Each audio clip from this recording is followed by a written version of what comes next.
Chapter 20. The International, the Nihilists, the Black Hand, etc. I am well aware that there are multitudes in Freemasonry, even in the most advanced Freemasonry of Italy and France, who have no real wish to see the principles of these anarchists predominate. Those, for instance, who, in advocating the theories of Voltaire and embracing for their realization the organization of Weishaupt, saw only a means to get for themselves honors, power, and riches, which they could never otherwise obtain but by Freemasonry, would be well pleased enough to advance no further once the good things they loved had been gained. Nous voulons, monsieur, said Thiers, la République, mais la République conservatrice.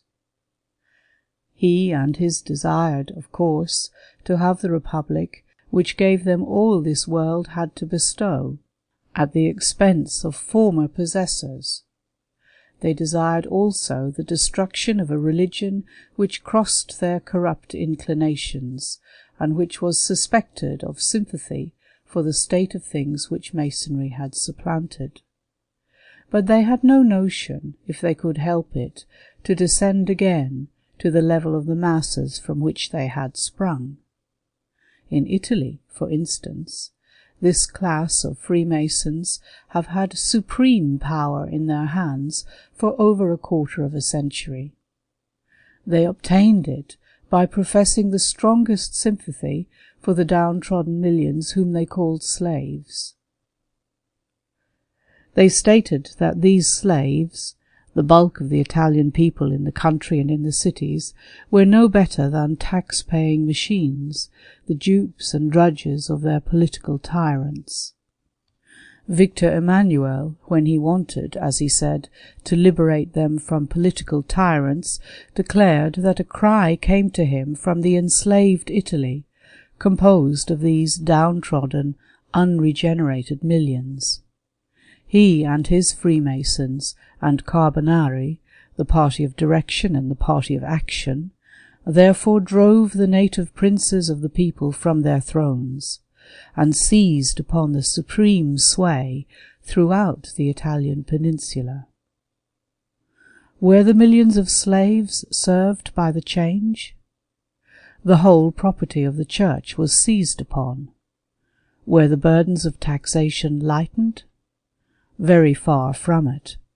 The change simply put hungry Freemasons, and chiefly those of Piedmont, in possession of the Church lands and revenues. It dispossessed many ancient Catholic proprietors in order to put Freemasons in their stead. But with what consequence to the vast mass of the people, to the peasantry and the working population, some 24 out of the 26 millions of the Italian people? The consequence is this, that after a quarter of a century of vaunted regenerated Masonic rule, during which the liberators were at perfect liberty to confer any blessings they pleased upon the people as such, the same people are at this moment more miserable than at any past period of their history, at least since Catholicity became predominant as the religion of the country. If their natural princes ever whipped them with whips for the good of the state, Freemasonry, under the House of Savoy, slashes them with scorpions for the good of the fraternity. To keep power in the hands of the atheists, an army 10 times greater and 10 times more costly than before has to be supported by the liberated people. A worthless but ruinously expensive navy has been created and must be kept by the same unfortunate regenerated people. These poor people, regenerated and liberated, must man the fleets and supply the rank and file of the army and navy. They must give their sons, at the most useful period of their lives, to the service of Masonic United Italy. But the officials in both army and navy, and their number is legion, supported by the taxes of the people, are Freemasons or the sons of Freemasons. They vegetate in absolute uselessness, so far as the development of the country is concerned, living in comparative luxury upon its scanty resources.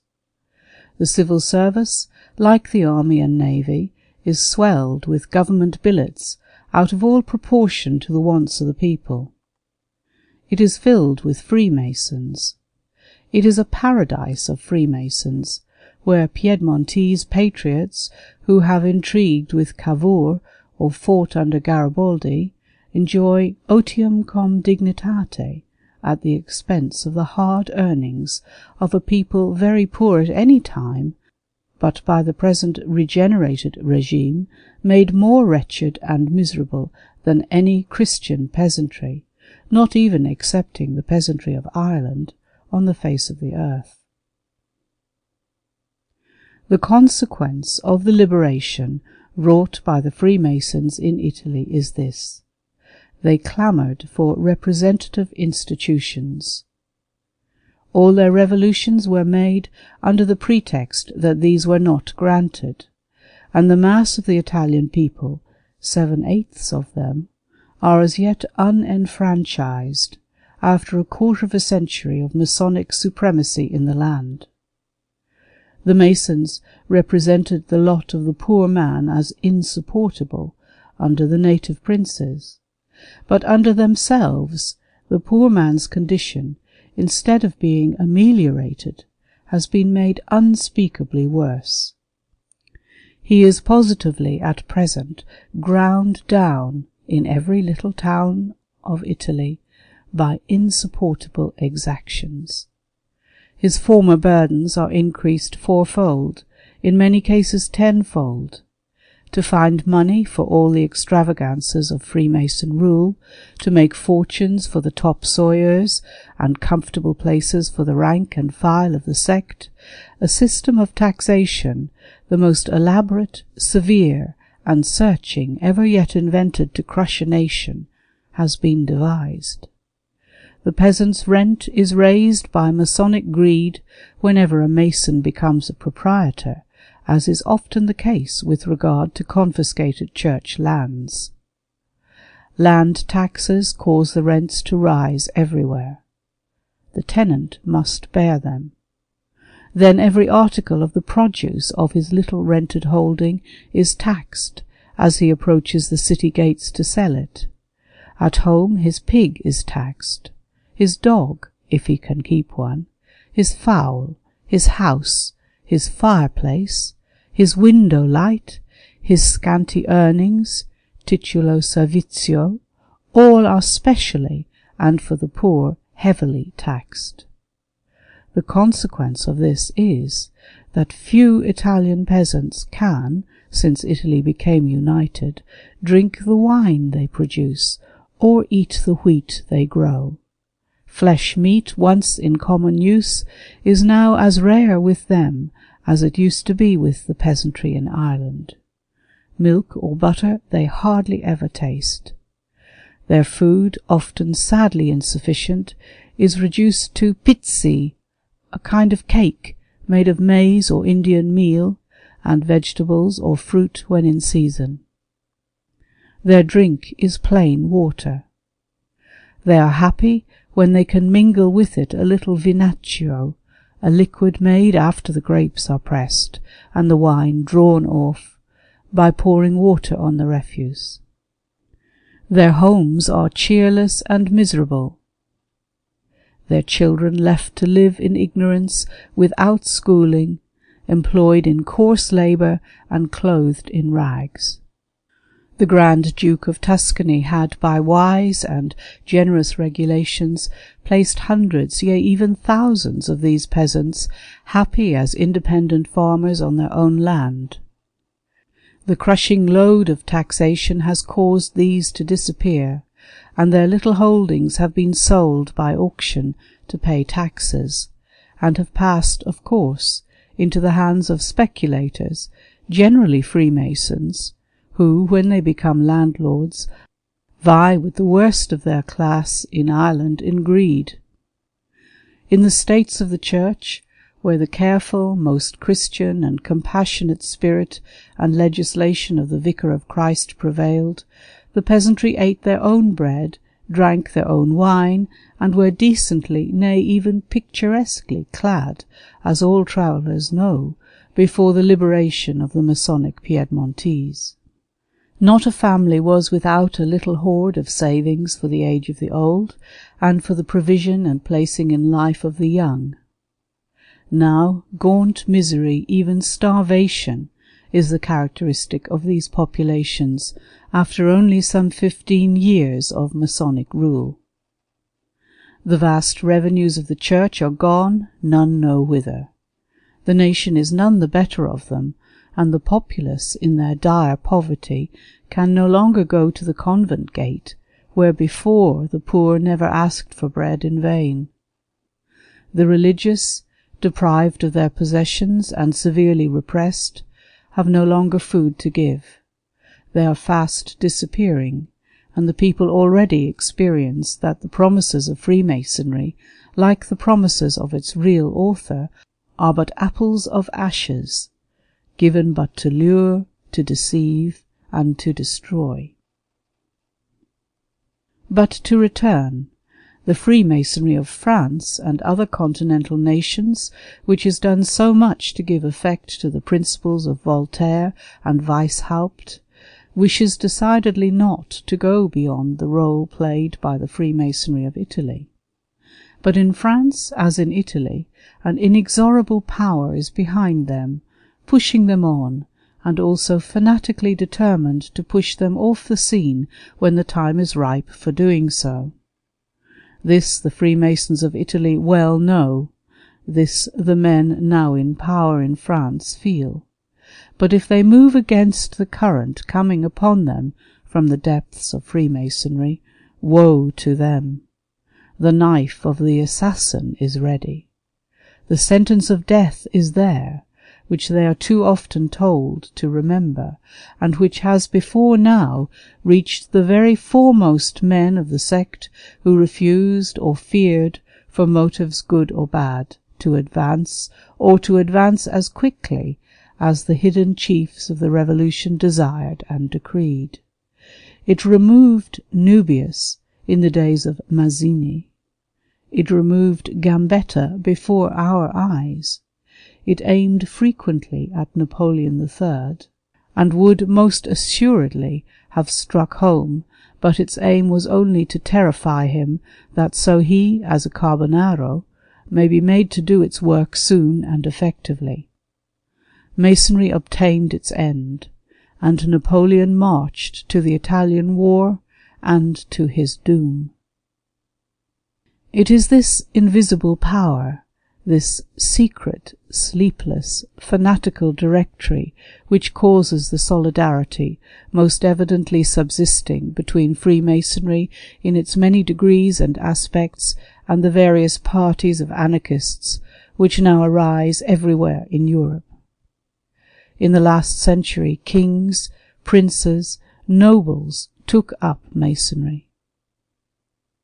It swept them all away before that century closed.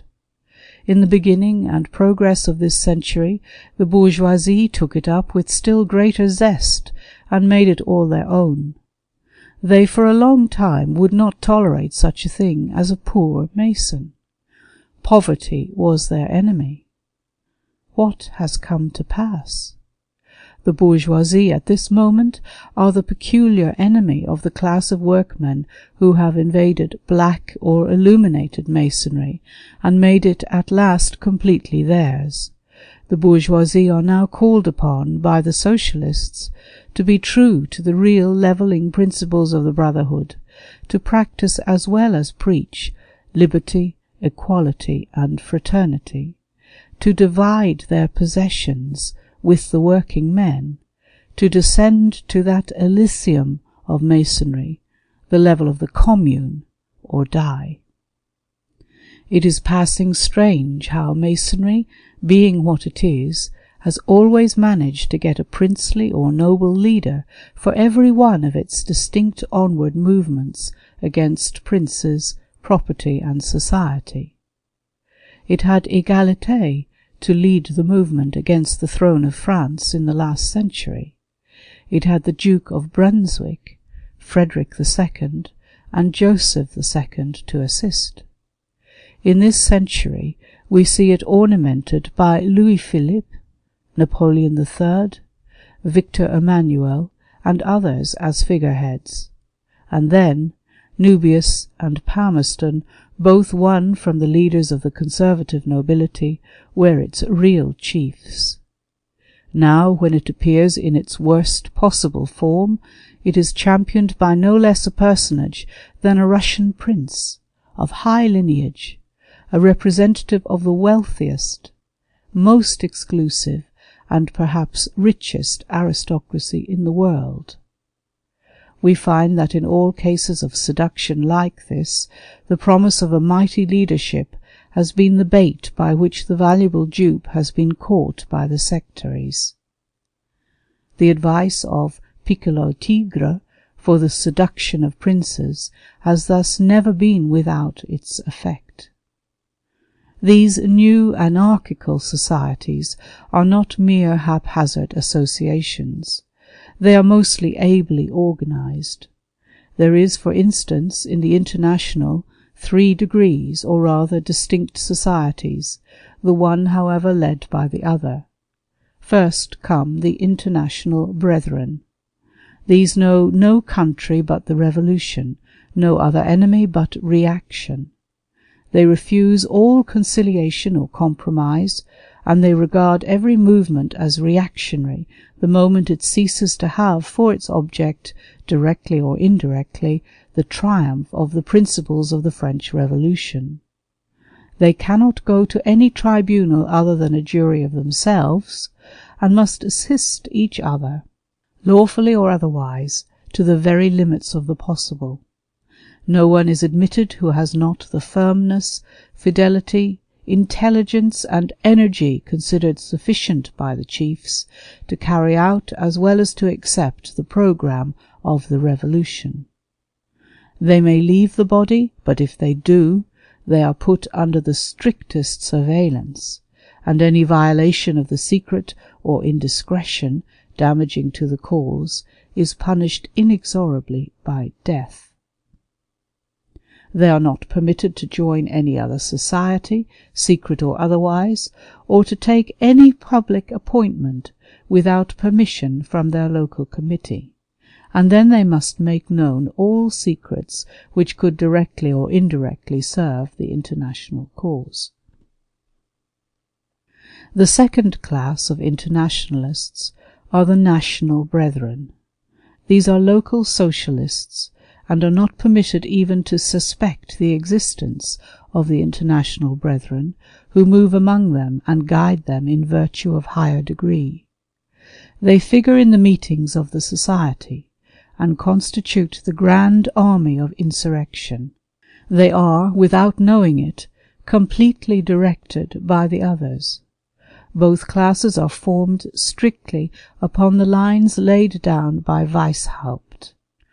The third class comprises all manner of workmen's societies. With these the two first mingle and direct to the profit of the revolution. The death penalty for indiscretion or treason is common in every degree. The Black Hand and the Nihilists are directed by the same secret agency to violence and intrigue. Amongst them, but unknown to most of them, are the men of the higher degrees, who, in dark concert, easily guide the others as they please. They administer oaths, plan assassinations, urge on to action, and terrorize a whole country, leaving the rank and file who execute these things to their fate. It is unnecessary to dwell longer upon these sectaries, well known by the outrages they perpetrate.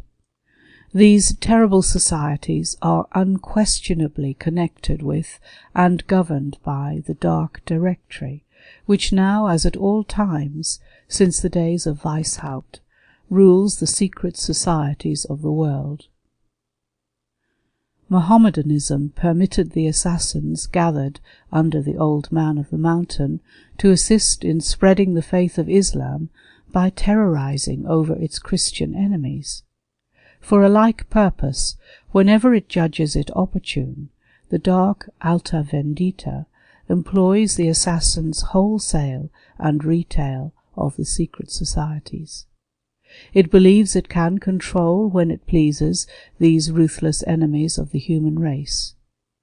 In this, as Nubius found out, it is far mistaken, but the encouragement of murderers as a skirmishing party of the cosmopolitan revolution remains, since the days of Weishaupt, a policy kept steadily in view.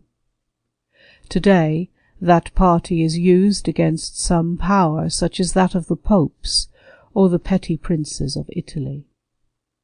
Great powers like England, in the belief that the mischief will stop in Italy, rejoice in the results attained by assassination.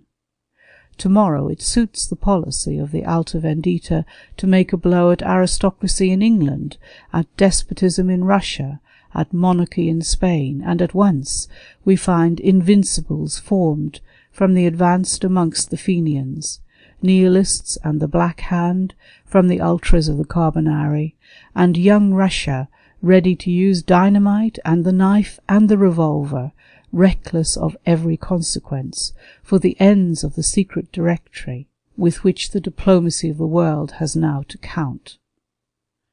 The professional lectures on the use and manufacture of dynamite given to Nihilists in Paris, the numbers of them gathered together in that capital, the retreat afforded there to the known murderers of the Emperor Alexander, excited little comment in England. If referred to at all in the press, it was not with that vigorous abhorrence which such proceedings should create. Often a chuckle of satisfaction has been indulged in by some at the fact.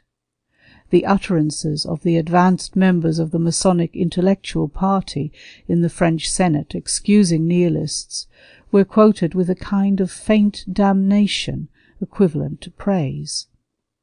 I have no doubt but in Russia a similar kind of tender treatment is given to the Fenian dynamitards employed by O'Donovan Rossa. So long as the leading nations in Europe do not see in these anarchists and desperate miscreants the irreconcilable enemies of the human race, Paris, completely as it is Masonic, will afford them a shelter. And when French tribunals fine or imprison them, it will be, as in Italy, with a tenderness still further exhibited in jails.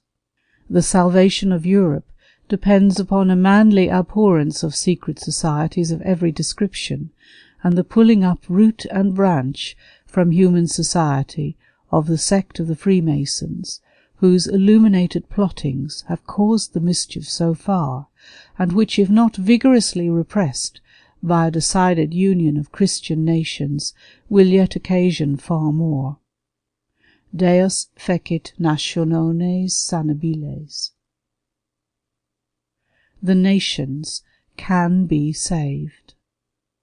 But if they are to be saved, it must be by a return to Christianity and to public Christian usages, by eradicating atheism and its socialistic doctrines as crimes against the majesty of God and the well-being of individual men and nations, by rigorously prohibiting every form of secret society for any purpose whatever, by shutting the mouth of the blasphemer, by controlling the voice of the scoffer and the impure in the press and in every other public expression, by insisting on the vigorous Christian education of children, and, if they can have the wisdom of doing it, by opening their ears to the warning voice of the Vicar of Jesus Christ.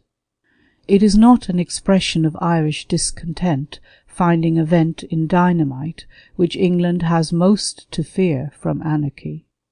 Its value to the Revolution is the knowledge it gives to those millions whom English education methods are depriving of faith in God, of the use of a terrible engine against order, property, and the very existence of the country as such. The dark directory of socialism is powerful, wise, and determined. It laughs at Ireland and her wrongs. It hates and ever will hate the Irish people for their fidelity to the Catholic faith. But it seizes upon those subjects which Irish discontent in America affords, to make them teach the millions everywhere the power of dynamite and the knife and the revolver against the comparatively few who hold property.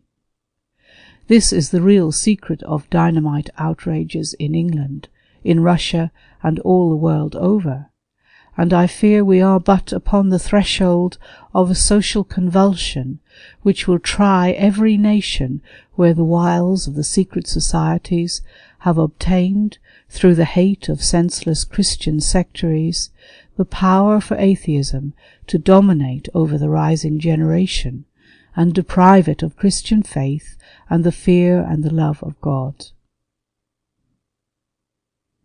I hope these my forebodings may not be realized, but I fear that even before another decade passes, socialism will attempt a convulsion of the whole world equal to that of France in 1789, and that convulsion I fear this country shall not escape. Our only chance lies in a return to God, of which, alas, there are as yet but little signs amongst those who hold power amongst us. I mean, of course, a return to the public Christianity of the past. To this pass, Freemasonry has brought the world and itself. Its hidden directory no outsider can know. Events may afterwards reveal who they were. Few can tell who is or is not within that dark conclave of lost but able men. There is no staying the onward progress of the tide which bears on the millions in their meshes to ruin. The only thing we can hope to do is to save ourselves from being deceived by their wiles. This, thank God, we may and will do. We can, at least, in compliance with the advice of our Holy Father, open the eyes of our own people, of our young men especially, to the nature and atrocity of the evil, that seeing, they may avoid the snare laid for them by atheism. To do this with greater effect, we shall now, for a while, consider the danger as it appears amongst ourselves. We shall also see what relation it has with its kind in other countries, and so we shall take a brief survey of Freemasonry with ourselves. Chapter 21. Freemasonry with ourselves. We hear from every side a great deal regarding the difference said to exist between Freemasonry as it has remained in the United Kingdom and as it has developed itself on the continent of Europe since its introduction there, chiefly, we must remember, by British Jacobites in the last century. It is argued that the Illuminism of Weishaupt, or that of St. Martin, did not cross the Channel to any great extent, and that, on the whole, the lodges of England, Ireland, and Scotland remained loyal to monarchy and to religion. There is much truth in all this. The conservative character of the mass of English Freemasons, and the fact that amongst them were found the real governors and possessors of the country, made it impossible that such men could conspire against their own selves. But, as I have already shown, the fact that British lodges have always had intercourse with the lodges of the continent makes it equally impossible that some, at least, of the theories of the latter should not have got into the lodges at this side of the water. I believe it is owing mainly to this influence over British Freemasons that so many revolutionary movements have found favour with our legislators, who are, when they are not Catholics, generally of the craft. It was through it that the fatal foreign policy of Lord Palmerston obtained such support, even against the conviction and instincts of the best and most far-seeing statesmen of the country, as, for instance, the late Lord Derby. It was through it, certainly, that the cry for secular education was welcomed amongst us, that divorce and liberal marriage laws came into force, and that attacks were permitted upon the sanctity of the Sabbath and other Christian institutions. Speaking on this latter subject, I must say that one change in the habits of the people of England and Scotland, too, struck me very forcibly on my return to the United Kingdom after a long absence. When, some 23 years ago, I last visited these islands, it was a pleasure, and when one thought of the desecration of the Sabbath on the continent, it was a pride to witness the state of the streets of our great cities on Sundays. The shops were as shut up as at midnight. Every thoroughfare manifested a religious quiet, which reverentially and most emphatically proclaimed the reign of God in the country. On my return, I found that a new departure from good, old, holy customs had commenced, which to me looked anything but an improvement. I found in London and elsewhere a multitude of shops with shutters removed, and goods displayed in the most tempting profusion, marked for sale, and distracting the passers-by even more than they could do on a week-day. A contrivance to keep within the law was introduced in many cases.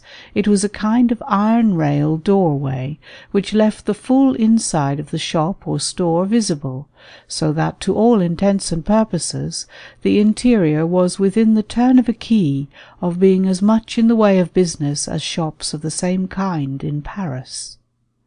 What prevented business being done, and clerks and assistants being forced to labour as vigorously on the Sabbath as on any other day? The law alone. This a breath might destroy. And public opinion, already accustomed to the sight of shop windows open on Sundays, would easily become reconciled to the turn of the key in the iron door.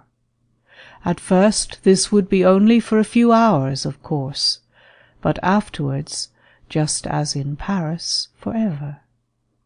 No doubt, a large percentage of good, religious shopkeepers avoid this scandal, and I hope the public of our cities will make out these, and patronize them in preference to others who put the thin end of the wedge of destruction into our observance of the Christian sanctity of the Sabbath, an observance which, in the midst of a world falling fast from God, sustains that great divine institution, and, besides giving time to worship God, protects the liberties of the poor, and prevents them from again becoming slaves. The doing away by degrees of the Lord's Day is a favourite aim of atheism, and it is by resisting this aim, by resisting all its aims on morality and religion, that we can hope to sustain the Christianity and the religious character of this country and its people. But granting that British lodges remain unaffected by atheism and anti-Christianity, which, as we have seen, influence the whole mass of continental Freemasonry, would they on that account be innocent? Could a conscientious man of any Christian denomination join them? The question is of course decided for Catholics. The Church forbids her children to be members of British or any Freemasonry under penalty of excommunication. The reasons which have led the Church to make a law so stringent and so serious must have been very grave. We have seen some at least of these reasons, and it is certainly with a full knowledge of facts that she has decreed the same penalties against such of her children as join the English lodges, as she has against those who join the lodges of the Continent. Then, though parsons have become chaplains to lodges, Anglicans generally have shown no sympathy with the Freemasonry of England. I am not aware that Protestant denominations assume, or that their members grant them, the power of making laws which could bind in conscience. If they did possess such power, many of them, I have no doubt, would forbid Freemasonry as dangerous and evil in itself. But it needs not a law from man to guide one in determining what is clearly prohibited by reason and revelation. Now that which is called harmless Freemasonry with us is, besides the evident danger to which it is exposed, of being made what it has become in the rest of the world, both sacrilegious and dangerous. If it be only a society for brotherly intercourse and mutual help, where can be the necessity of taking for such purposes a number of oaths of the most frightful character? I shall, with your permission, quote some of these oaths, the most ordinary ones taken by every English Freemason who advances to the first 3 degrees of the craft. Oaths far more blasphemous and terrible are taken in the higher degrees both in England and on the Continent. I shall also give you the passwords, grips, and signs for these 3 main degrees. You can then judge of the nature of the travesty that is made of the name of God for purposes utterly puerile, if not meant to cover such real and deadly secrecy as that of continental Masonry. The first of these oaths is administered to the candidate who wishes to become an apprentice. He is divested of all money and metal. His right arm, left breast, and left knee are bare. His right heel is slipshod. He is blindfolded, and a rope called a cable tow, adapted for hanging, is placed around his neck. A sword is pointed to his breast, and in this manner he is placed kneeling before the master of the lodge, in whose presence he takes the following oath, his hand placed on a Bible. I, N.N., in the presence of the great Architect of the universe, and of this warranted, worthy, and worshipful lodge of free and accepted Masons, regularly assembled and properly dedicated, of my own free will and accord, do hereby and hereon most solemnly and sincerely swear that I will always hail, conceal, and never reveal any part or parts, point or points, of the secrets and mysteries of, or belonging to, free and accepted Masons in Masonry, which have been, shall now, or hereafter may be, communicated to me, unless it be to a true and lawful brother or brothers, and not even to him or them till after due trial, strict examination, or sure information from a well-known brother that he or they are worthy of that confidence, or in the body of a just, perfect, and regular lodge of accepted Freemasons. I further solemnly promise that I will not write these secrets, print, carve, engrave, or otherwise them delineate, or cause or suffer them to be done so by others, if in my power to prevent it, on anything movable or immovable under the canopy of heaven, whereby or whereon any letter, character or figure, or the least trace of a letter, character or figure, may become legible or intelligible to myself, or to anyone in the world, so that our secrets, arts, and hidden mysteries may improperly become known through my unworthiness. These several points I solemnly swear to observe without evasion, equivocation, or mental reservation of any kind, under no less a penalty, on the violation of any of them, than to have my throat cut across, my tongue torn out by the root, and my body buried in the sand of the sea at low water mark, or a cable's length from the shore, where the tide regularly ebbs and flows twice in the 24 hours, or the more efficient punishment of being branded as a wilfully perjured individual, void of all moral worth, and unfit to be received in this warranted lodge, or in any other warranted lodge or society of Masons, who prize honour and virtue above all the external advantages of rank and fortune. So help me God, and keep me steadfast in this my great and solemn obligation of an entered apprentice Freemason. W.M. What you have repeated may be considered a sacred promise as a pledge of your fidelity, and to render it a solemn obligation, I will thank you to seal it with your lips on the volume of the sacred law. Kisses the Bible. When the above oath is duly taken, the sign is given. This, for an apprentice, consists of a gesture made by drawing the hand smartly across the throat and dropping it to the side. This gesture has reference to the penalty attached to breaking the oath. The grip is also a penal sign. It consists of a distinct pressure of the top of the right hand thumb to the first joint from the wrist of the right hand forefinger, grasping the finger with the hand.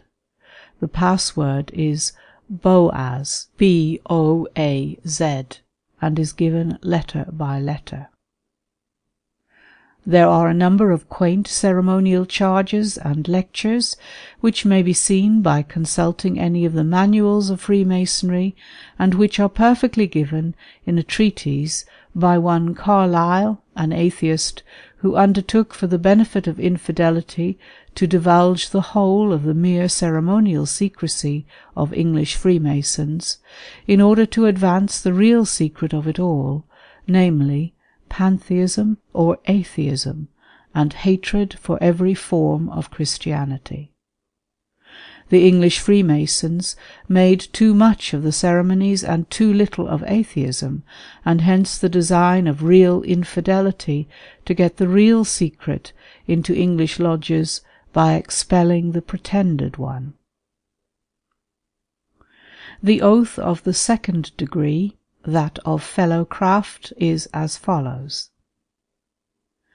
I, N.N., in the presence of the Grand Geometrician of the universe, and in this worshipful and warranted lodge of fellowcraft Masons, duly constituted, regularly assembled, and properly dedicated, of my own free will and accord, do hereby and hereon most solemnly promise and swear that I will always hail, conceal, and never reveal any or either of the secrets or mysteries of, or belonging to, the second degree of Freemasonry, known by the name of the Fellow Craft. To him who is but an entered apprentice, no more than I would either of them to the initiated or the popular world who are not Masons. I further solemnly pledge myself to act as a true and faithful craftsman, obey signs, and maintain the principles inculcated in the first degree. All these points I most solemnly swear to obey, without evasion, equivocation, or mental reservation of any kind, under no less a penalty, on the violation of any of them, in addition to my former obligation, than to have my left breast cut open, my heart torn therefrom, and given to the ravenous birds of the air, or the devouring beasts of the field as a prey. So help me, Almighty God, and keep me steadfast in this my great and solemn obligation of a fellow craft mason. After taking this oath with all formality, the fellow craft is entrusted with the sign, grip, and password by the master, who thus addresses him. You, having taken the solemn obligation of a fellow craft Freemason, I shall proceed to entrust you with the secrets of the degree. You will advance towards me as at your initiation. Now take another pace with your left foot, bringing the right heel into its hollow as before. That is the second regular step in Freemasonry, and it is in this position that the secrets of the degree are communicated. They consist, as in the former instance, of a sign, token, and word, with this difference that the sign is of a threefold nature.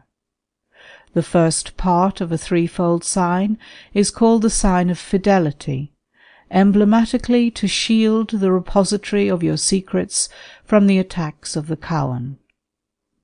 The sign is made by pressing the right hand on the left breast, extending the thumb perpendicularly to form a square. The second part is called the hailing sign, and is given by throwing the left hand up in this manner, horizontal from the shoulder to the elbow, and perpendicular from the elbow to the ends of the fingers, with the thumb and forefinger forming a square. The third part is called the penal sign, and is given by drawing the hand across the breasts and dropping it to the side. This is in allusion to the penalty of your obligation, implying that as a man of honour and a fellow craft, you would rather have your heart torn from your breast than to improperly divulge the secrets of this degree. The grip or token is given by a distinct pressure of the thumb on the second joint of the hand or that of the middle finger.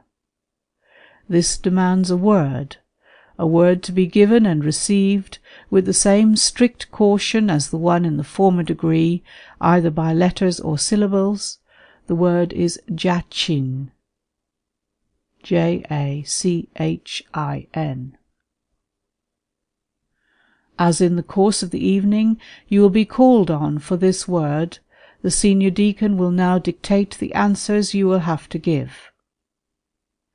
The next oath is that of the highest substantial degree in old Freemasonry, namely that of Master.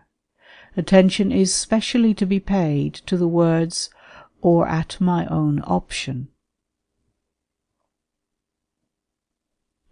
I, N.N., in the presence of the Most High, and of this worthy and worshipful lodge, duly constituted, regularly assembled, and properly dedicated, of my own free will and accord, do hereby and hereon most solemnly promise and swear that I will always hail, conceal, and never reveal any or either of the secrets or mysteries of, or belonging to, the degree of a Master Mason to anyone in the world, unless it be to him or them to whom the same may justly and lawfully belong, and not even to him or them until after due trials, strict examination, or full conviction that he or they are worthy of that confidence, or in the bosom of a Master Mason's lodge. I further most solemnly engage that I will keep the secrets of the 3rd degree from him who is but a fellow craft mason, with the same strict caution as I will those of the 2nd degree from him who is but an entered apprentice Freemason, the same or either of them from anyone in the known world, unless to true and lawful brother Masons.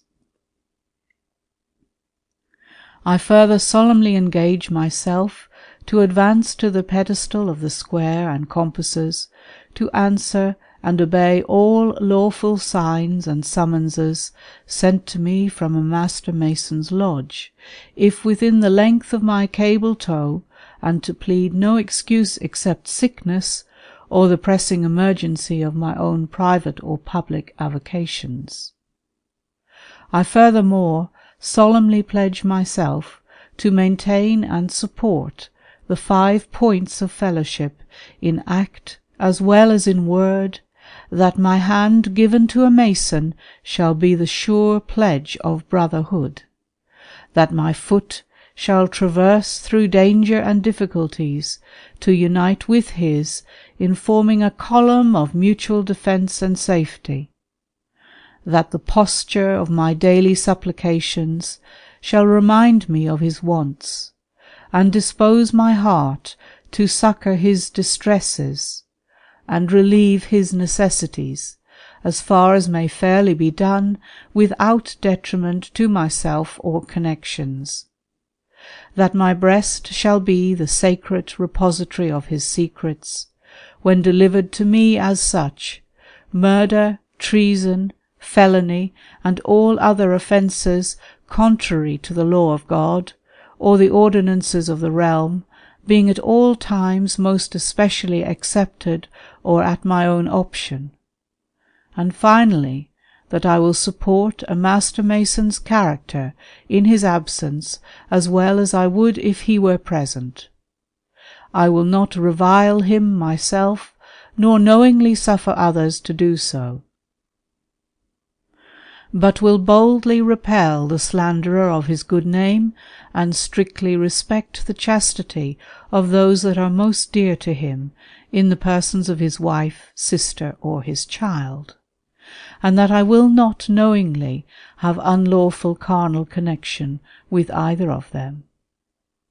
I furthermore solemnly vow and declare that I will not defraud a brother Master Mason, or see him defrauded of the most trifling amount, without giving him due and timely notice thereof.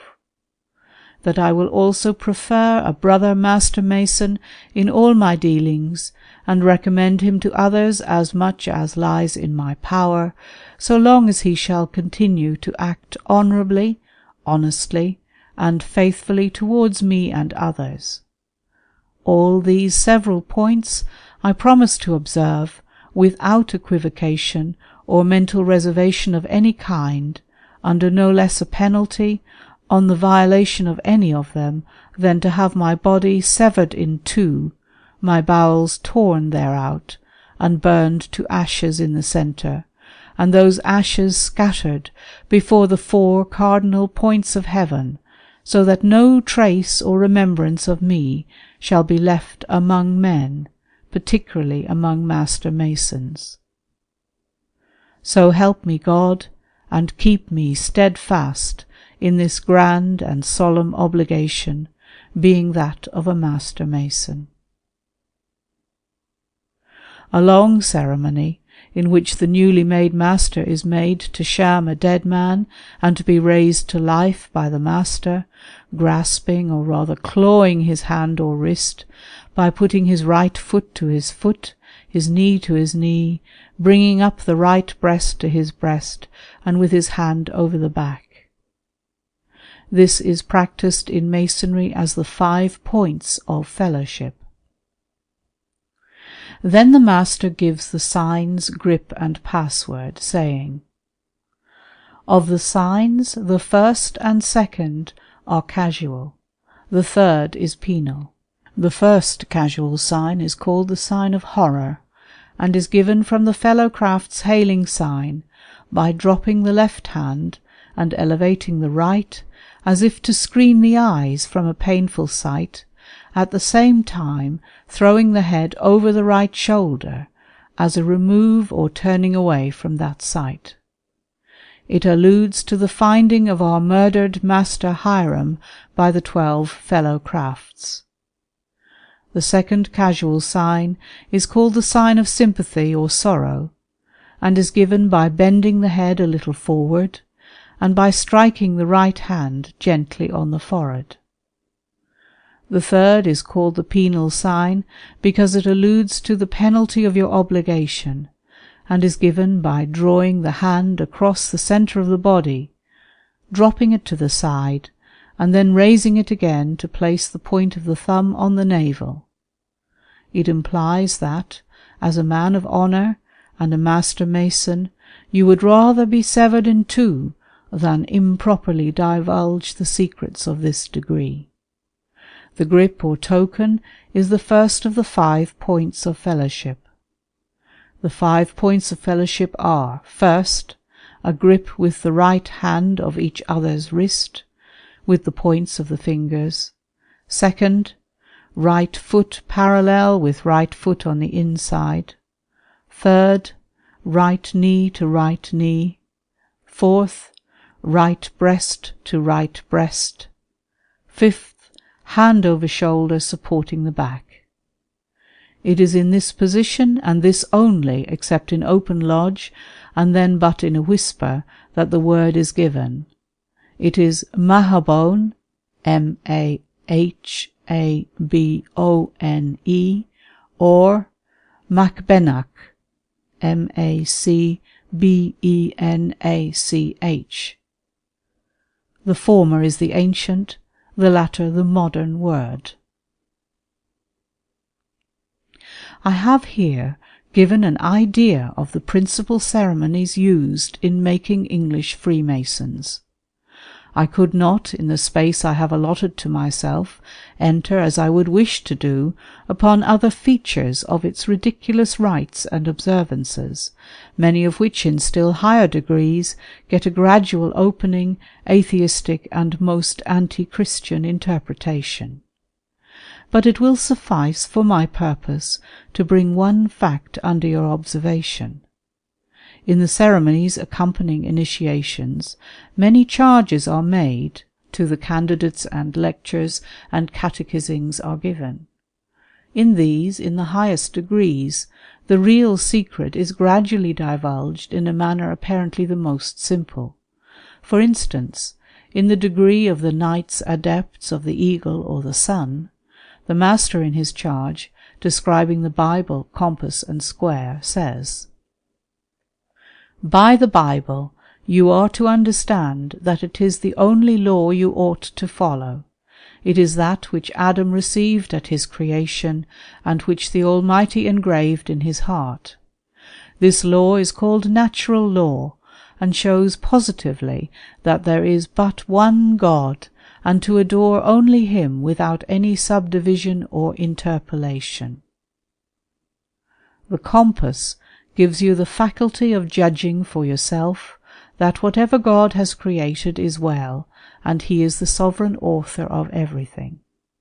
Existing in himself, nothing is either good or evil, because we understand by this expression an action done which is excellent in itself is relative, and submits to the human understanding, judging to know the value and price of such action, and that God, with whom everything is possible, communicates nothing of his will but such as his great goodness pleases, and everything in the universe is governed as he has decreed it with justice, being able to compare it with the attributes of the divinity. I equally say that in himself there is no evil, because he has made everything with exactness, and that everything exists according to his will, consequently as it ought to be. The distance between good and evil with the divinity cannot be more justly and clearly compared than by a circle formed with a compass.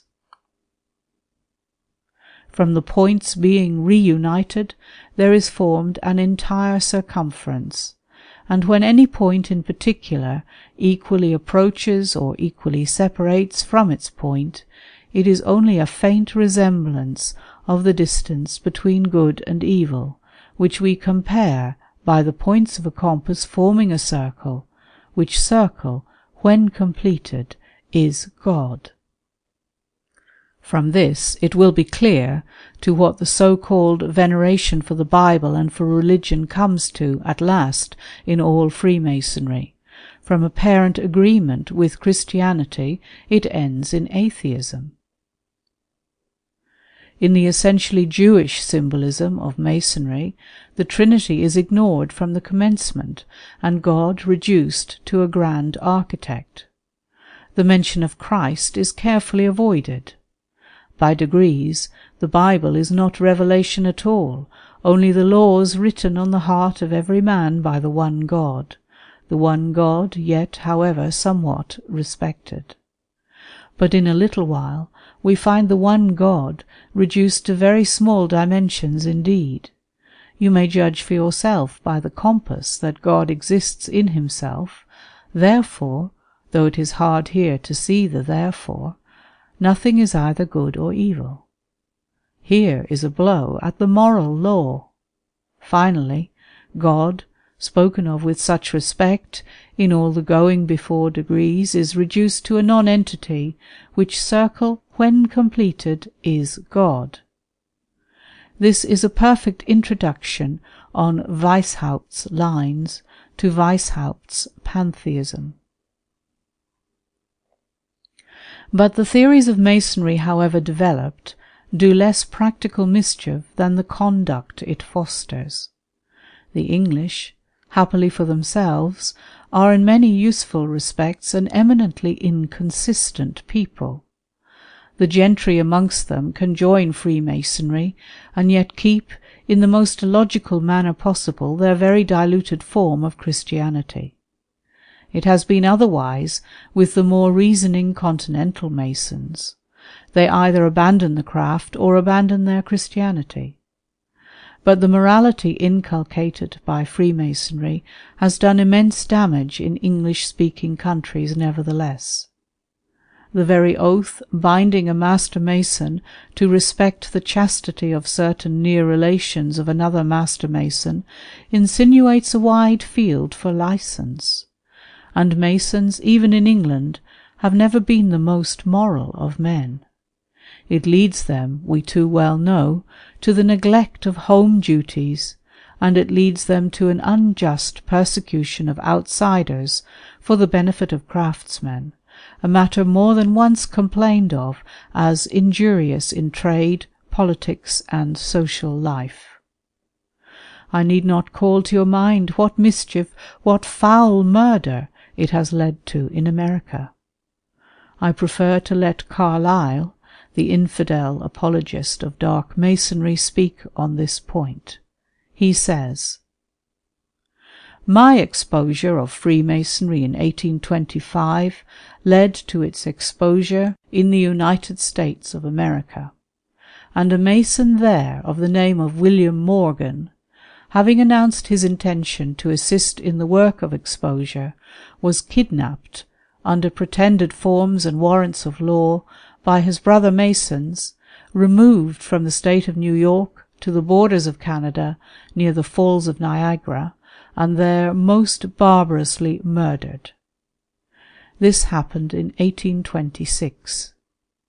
The States have been for many years much excited upon the subject. A regular warfare has arisen between Masons and anti-Masons. Societies of anti-Masons have been formed.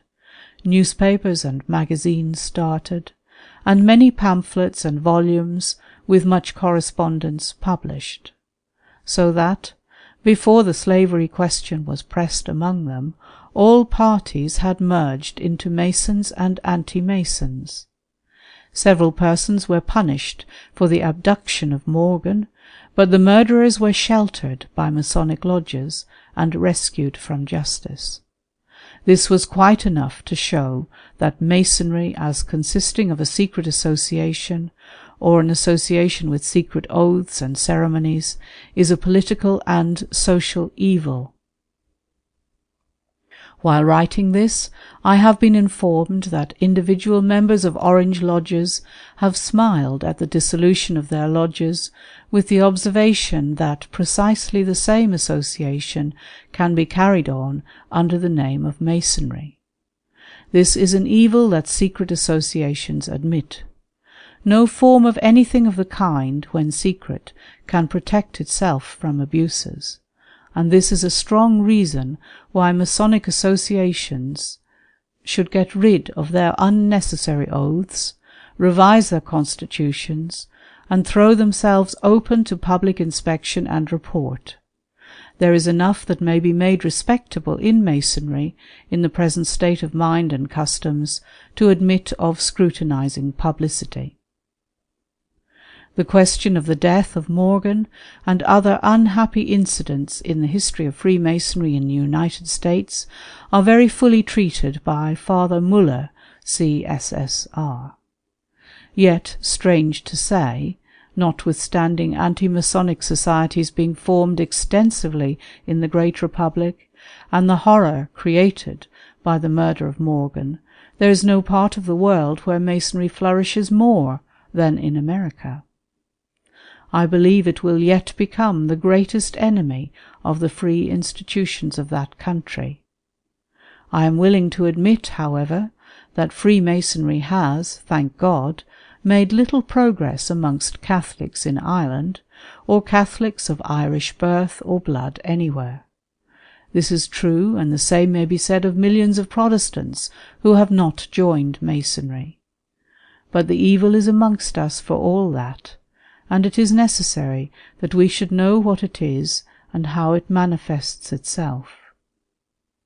We know, too, that besides the movements which Masonry has been called upon to serve by means of Masonic organs, and resolutions inspired by atheism and advocated by its hidden friends scattered through British lodges, there have been at all times, at least in London, some lodges affiliated to continental lodges and doing the work of Weishaupt.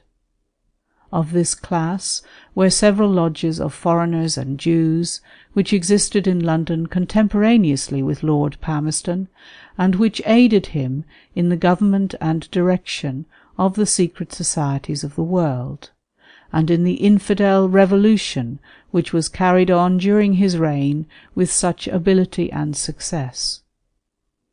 In the works of Deschamps, a detailed account will be found of several of these high temples of iniquity and deadly anti-Christian intrigue. But besides, Masonry of any description, and every description for reasons already stated, even the most apparently harmless, is positively bad. Bad because of its oaths, because of its associations, and because of its unchristian character. There were other societies formed on the lines of illuminated Masonry under various names in Great Britain, and especially in Ireland, of which I deem it my duty, while treating of the subject, to speak as plainly as I possibly can. The most notable amongst these is Fenianism. Chapter 22. Fenianism. From the establishment of illuminated Masonry, its Supreme Council never lost sight of a discontented population in any part of the earth. Aspiring to universal rule, it carefully took cognizance of every national or social movement among the masses which gave promise of advancing its aims. It was thus it succeeded with the operative and peasant population of France, so as to accomplish the first and every subsequent revolution in that country.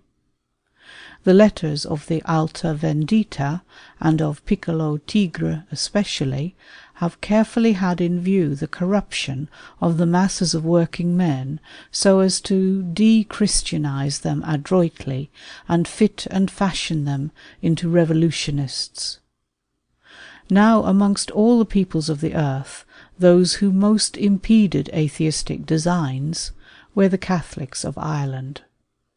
forced to leave their country in millions, they brought to Scotland, to England, to the United States, to Canada, to the West Indies, to our growing colonies, all empires in germ, of Australia, and as soldiers of England to India, Africa, and China, the strongest existing faith in that very religion which atheistic Freemasonry so much desires to destroy.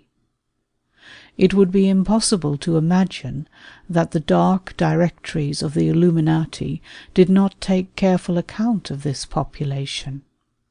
And they did. In the years preceding 1798, they had emissaries, like those sent subsequently amongst the Catholic Carbonari of Naples, active amongst the ranks of the United Irishmen.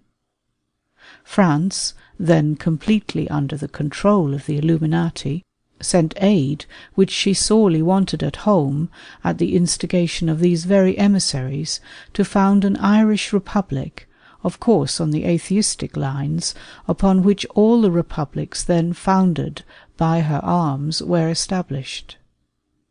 That expedition ended in failure, but organizations on the lines of Freemasonry continued for many years afterwards to distract Ireland.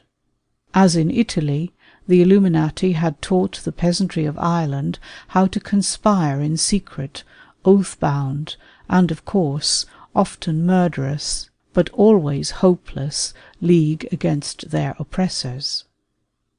These societies never accomplished one atom of good for Ireland. They did much mischief. But what cared the hidden enemies of religion for the real happiness of the Irish? Their gain consisted in placing antagonism between the faithful pastors of the people and the members of those secret societies of ribbon men, Molly Maguires, and other such associations organized by designing and generally traitorous scoundrels. In 1848, there was something like a tendency in Ireland to imitate the secret revolutionary movements established on the continent by Mazzini. We had a Young Ireland organization. That was not initiated as a secret society. Neither was the Society of United Irishmen at first. But the open United Irishmen led to the secret society, and so very easily might the Young Ireland movement of 1848, if it had not been prematurely brought to a conclusion. As it was, it led, without its leaders desiring it, indeed against the will of many of them, to the deepest, most cunningly devised, widespread, and mischievous secret organization into which heedless young Irishmen have been ever yet entrapped. This was the Fenian Secret Society. We can speak of the action of the originators of this movement as connected with the worst form of atheistic, continental secret society organization, for they boasted of having gone over to France to study the plans elaborated by the most abandoned revolutionists in that country. For my own part, I believe that these hot-headed young men, as they were at the time, never took the initiative themselves, but were entrapped into this course of action by agents of the designing directory of the atheistic movement, at that moment presided over by Lord Palmerston himself. That the association of the Fenians should be created and afterwards sacrificed to England would be but in keeping with the traditions of the Alta Vendita, in whose place Lord Palmerston and his council stood. We read in the life of the celebrated Nubius, the monarch who preceded Palmerston, that he often betrayed into the hands of the pontifical government some lodges of the Carbonari under his own rule, for the purpose of screening himself and of punishing these very lodges. If he found a lodge indiscreet, or possessing amongst its members too much religion to be tractable enough to follow the infidel movement, he betrayed it. He told the government how to find it out, where it had its arms concealed, who were its members, and what were their misdeeds. They were accordingly taken red-handed, tried, and executed.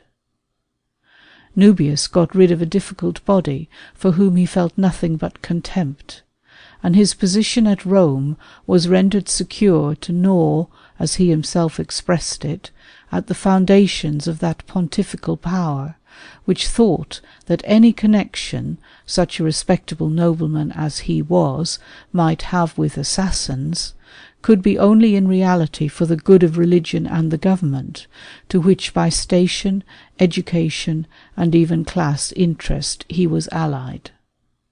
Palmerston, too, if he wanted a blind to lead his colleagues astray, could, in the knowledge to be obtained of Fenian plots in Ireland and America, have a ready excuse for his well-known constant intercourse with the heads of the revolution of the world. What scruple would he have, any more than his predecessor Nubius, in urging on a few men whom he despised to revolution, and then using means to strangle their efforts and themselves if necessary? It was good policy, in the sight of some at least of his colleagues, to manifest Ireland as revolutionary, especially when such a man as Palmerston had all the threads of the conspiracy which aimed at the revolution in his hand. They knew that he knew where to send his spies, and thwart at the opportune moment the whole movement. He could cause insurrections to be made in the most insane manner, as to time and place, just as they were made, and cover the conspirators with easy defeat and ridicule.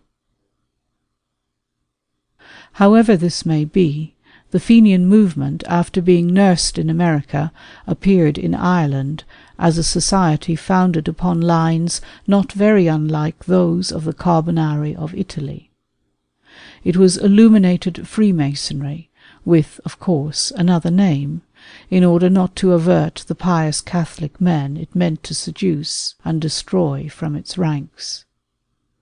But being what it was, it could not long conceal its innate, determined hostility to the Catholic religion, and it proved itself in Ireland, and wherever it took a hold of the people in the three kingdoms, one of the most formidable enemies to the souls of the Irish people that had ever appeared. When I say this, do not imagine that I mean for a single moment to infer that many of those who joined it held or knew its views. If all I have hitherto stated proves anything, it is this: the nature of the infernal conspiracy which we are considering is essentially hypocritical. It comes as Freemasonry comes, with a lie in its mouth. It comes under false pretenses always. So it came to Italy under the name of Carbonarism. It came not only professing the purest Catholic religion, but absolutely made the saying of prayers, the frequentation of the sacraments, the open confession of the faith, and devotion to the Vicar of Christ a matter of obligation.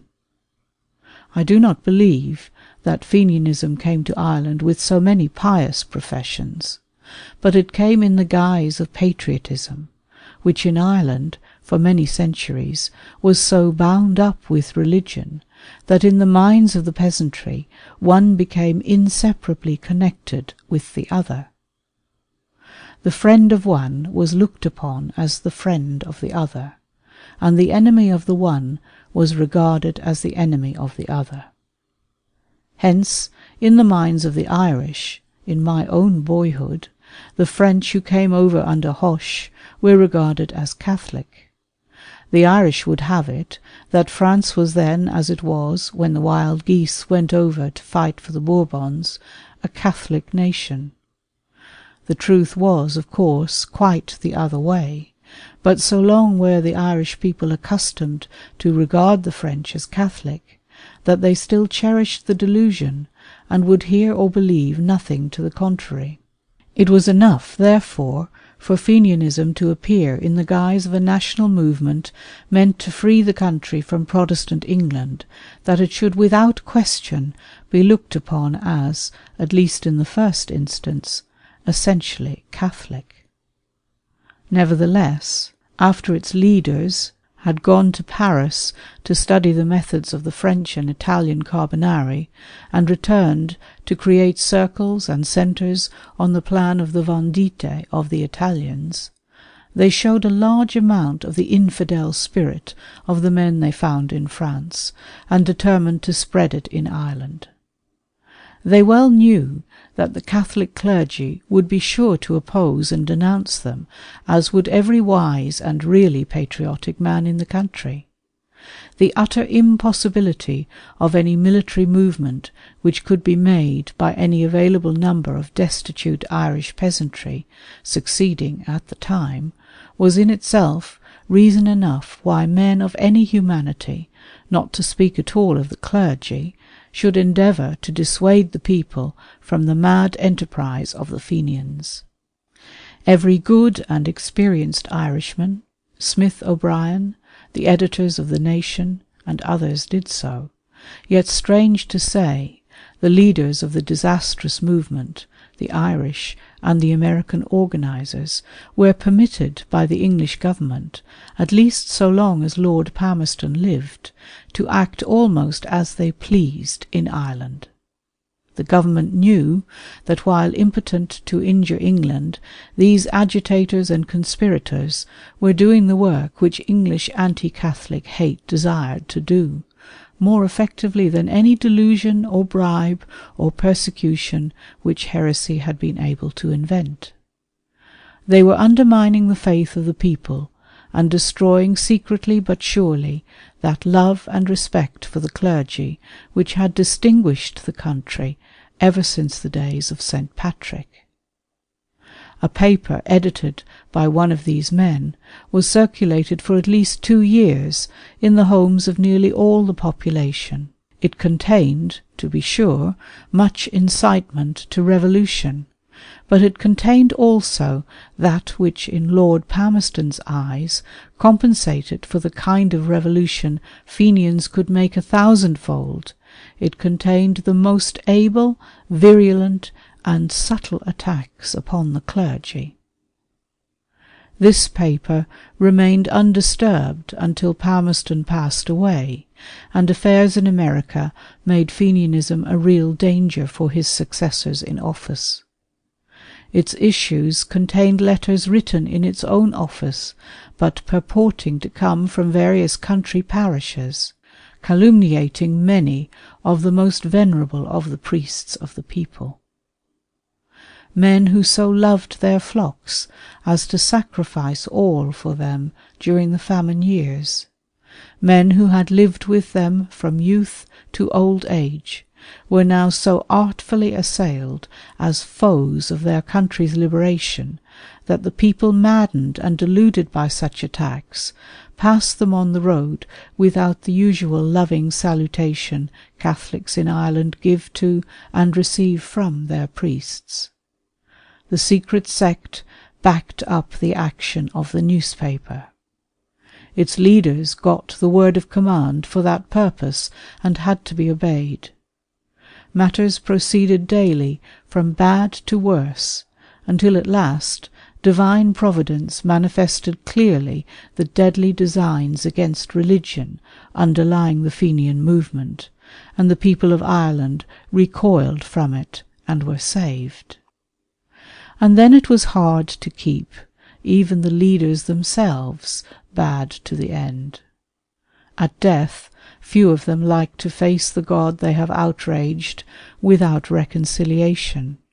But in life these men, like the informers with whom they are so often in alliance, do desperate things to deceive first, and then, for a passing interest, to ruin their unfortunate dupes afterwards.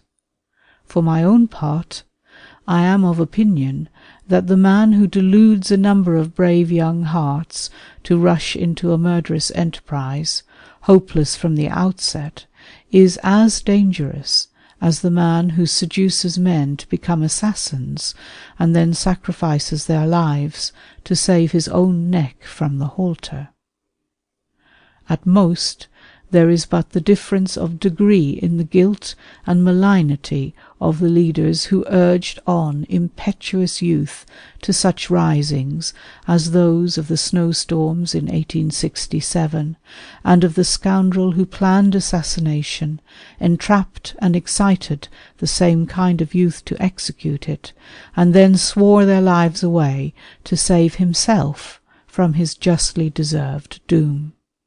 I am led to this conclusion inevitably from the account given of the Fenian rising by one of the purest Irish patriots of this century, one just gone amidst the tears of his fellow countrymen, with stainless name and a career of glorious labour to his eternal reward. Mr. Alexander M. Sullivan, in his interesting Story of Ireland, says, "There was up to the last a fatuous amount of delusion maintained by the head centre on this side of the Atlantic, James Stephens, a man of marvellous subtlety and wondrous powers of plausible imposition, crafty, cunning, and quite unscrupulous as to the employment of means to an end. However, the army ready to hand in America, if not utilized at once, would soon be melted away and gone, like the snows of past winters. So in the middle of 1865 it was resolved to take the field in the approaching autumn. It is hard to contemplate this decision or declaration without deeming it either insincere or wicked on the part of the leader or leaders who at the moment knew the real condition of affairs in Ireland. That the enrolled members, howsoever few, would respond when called upon was certain at any time, for the Irish are not cowards. The men who joined this desperate enterprise were sure to prove themselves courageous, if not either prudent or wise. But the pretence of the revolutionary chief that there was a force able to afford the merest chance of success was too utterly false not to be plainly criminal.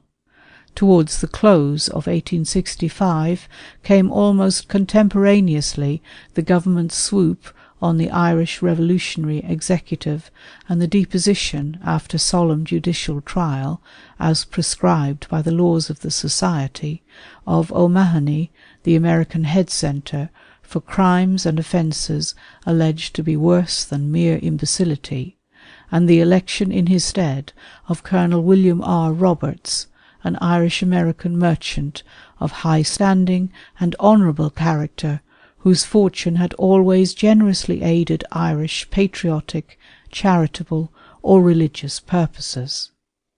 The deposed official, however, did not submit to the application of the Society rules.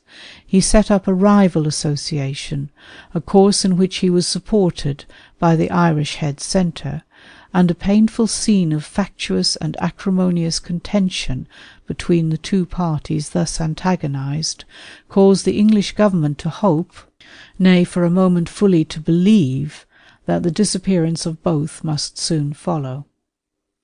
Mr. A. M. Sullivan, after speaking of the history of the Fenian movement in America, continues, "This brief episode at Ridgeway was for the Confederated Irish the one gleam to lighten the page of their history for 1866. That page was otherwise darkened and blotted by a record of humiliating and disgraceful exposures in connection with the Irish head centre. In autumn of that year he proceeded to America, and finding his authority repudiated and his integrity doubted, he resorted to a course which it would be difficult to characterize too strongly.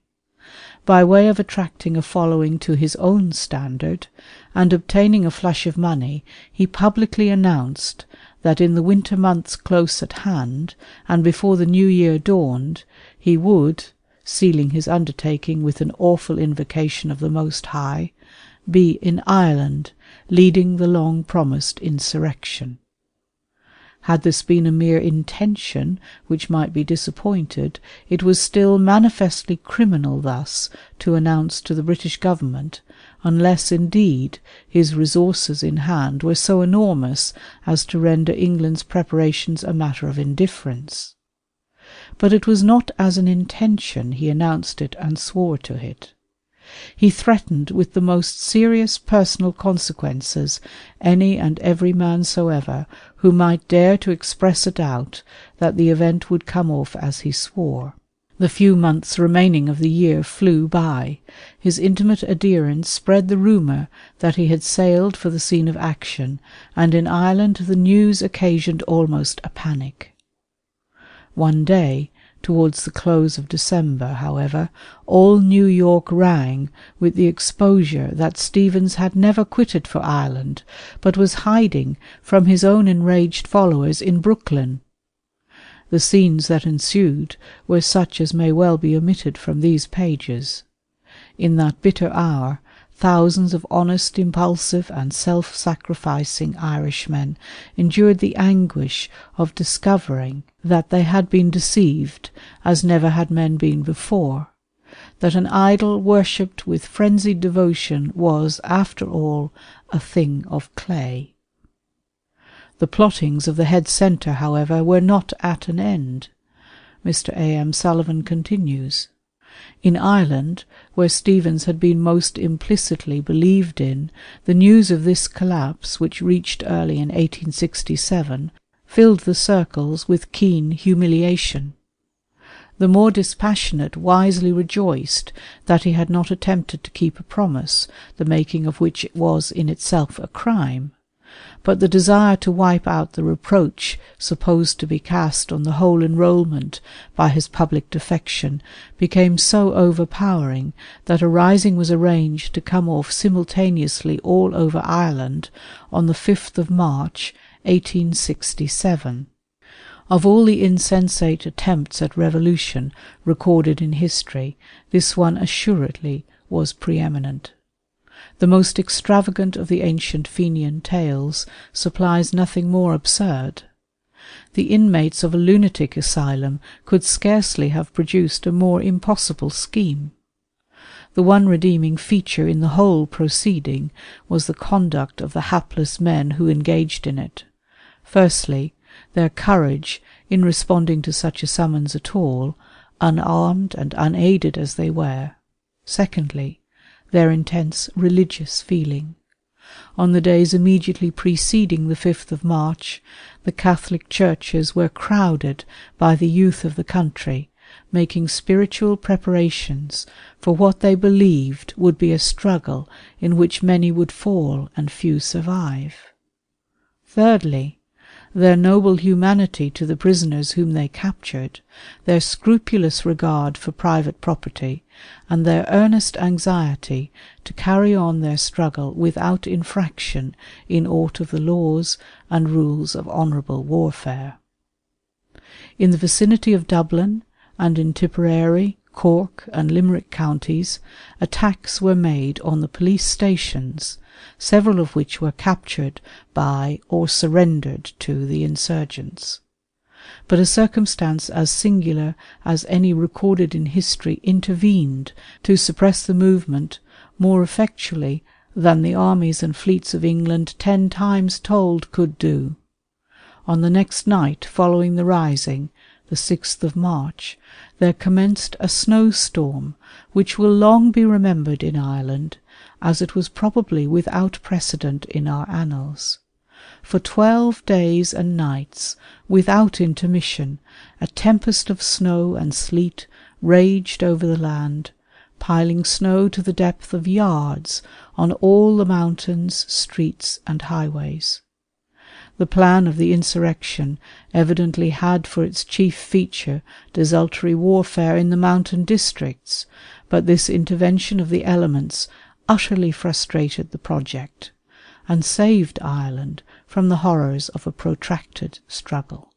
Who that reads over this brief history of the contest between the Fenian leaders and the priesthood of Ireland may not see the wisdom and goodness of the religious guides of the people, and the reckless cruelty and callousness of the secret society seducers? It was a life and death struggle. The true friends of the people could not look on and see them led to ruin of soul and body. They knew by a light from on high, more certain than any that guides ships from danger, the real nature of the secret conspiracy that laid its meshes to deceive, to ruin, and to betray. They raised the warning voice, and for this were secretly assailed, maligned, circumvented, and even threatened in body, in life, in means, and in character. But the minister of God is not to be deterred by any such menaces. He that in the penal days braved the dungeon and the halter for them, and who every day braves pestilence, want, and death if necessary for their sakes, who is of them and with them from the cradle to the grave, whose only interest is their interest, has surely more claims upon their love and allegiance than any conspirator. We learn wisdom from the end of all the secret society seducers. Men first seduced themselves, and who then try to seduce others. But surely the Irish people, and the young men of Ireland especially, have had experience enough of the whole lot of them. All seduce them into fatal courses under pretence of benefiting Ireland. Nearly all sell and betray them. All profit, if profit their wretched gain can be called, by the folly of our too fervent, too generous, too confiding youth. Some of these same seducers are found, I am informed, plying their deadly trade amongst Irish working men in the large manufacturing districts of England and Scotland. For aught I know, they may be found in this very city or its neighbourhood. They certainly are no friends of the Irish working man or of his family. Hopeless and criminal as were the Fenian conspiracies, the attempts of these openly lecturing, or worse still, secretly agitating secret society seducers are much worse. At best they are idlers, who instead of devoting themselves to honest toil, find it more congenial and easy to live upon the subscriptions of poor working men, who give to these oily-tongued vagabonds a portion of their hard earnings to liberate Ireland. God help us! To liberate Ireland by means of such heartless schemers, who would be only too happy to sell Ireland and their dupes into the bargain for a wonderfully small consideration. It is well if these dangerous prowlers do not do worse and swear in some incautious, hot-headed, simple boys into societies which are seen to eventually bring the prison plank bed, if not the halter. The Irish working man in England, in Scotland, or in America has no worse enemy than these itinerant agitators who perambulate the country, creating excitement at one time and encouraging secret society practices at another. They render the condition of the Irish working man often intolerable. They lead him from home and to the public house. They encourage him in the worst possible habits for himself and his little family. They drag him from his God, from his religion, and often to his ruin. The best way, believe me, for the Irish working man to serve Ireland in this country is to keep strictly sober, to mind his employment, to attend well to the Catholic education of his children, to live frugally, to practice economy, to become a respectable member of society. He will then have a voice, and a voice that will be heard in the land. When he comes to use the franchise, he will benefit his fellows, and do something real and tangible in the Parliament of England to serve Ireland. The victim of the secret society agitators is kept in his vices and drunkenness. He is never religious. He lives in rags and wretchedness, and dies in the workhouse or in the jail.